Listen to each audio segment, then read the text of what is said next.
Había unha vez unha velliña que vivía nunha casa do bosque. Era María, a castañeira. Levaba sempre unha saia moi longa que lle chegaba ata os pés, un pano na cabeza e un cesto na man. Cando comenzaba o outono, ia polo bosque recollendo castañas. Un día, cando chegou ao bosque, viu castañas por todas partes e empezou a recollerlas. Castaña ao cesto, dicía moi contenta. Castaña ao cesto. E castaña que collía, no cesto a puñía. De súpeto comezou a chover e entre as pingas que caían ao chan a castañeira viu unha castaña que camiñaba. Como pode ser? Pensou. As castañas non andan, pero se teñen cornos e todo, berrou. Cando tivo festa del peño de castañas, foise ao pobo e acendeu o lume para asar as castañas.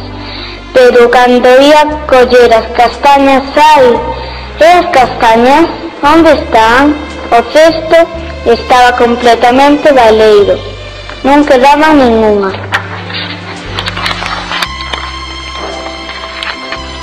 Entón caeu na conta de que collera caracóis no lugar de castañas. Había caracóis por todas partes, na cadeira, no chan, nas paredes.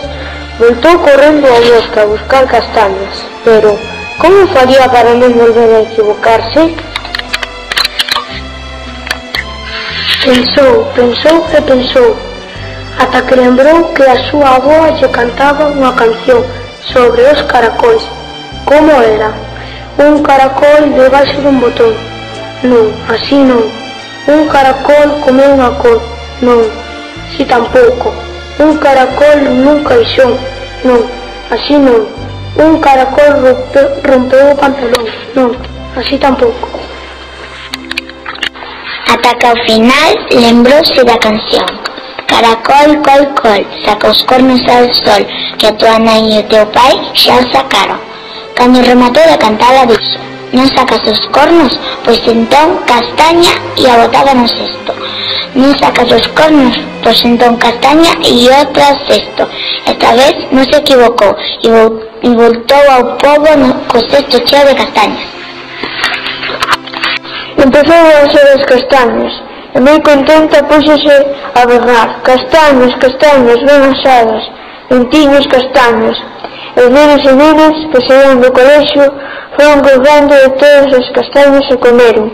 E así remata a historia da castañeira, que un día colleu caracóis con cornos pensando que eran castañas.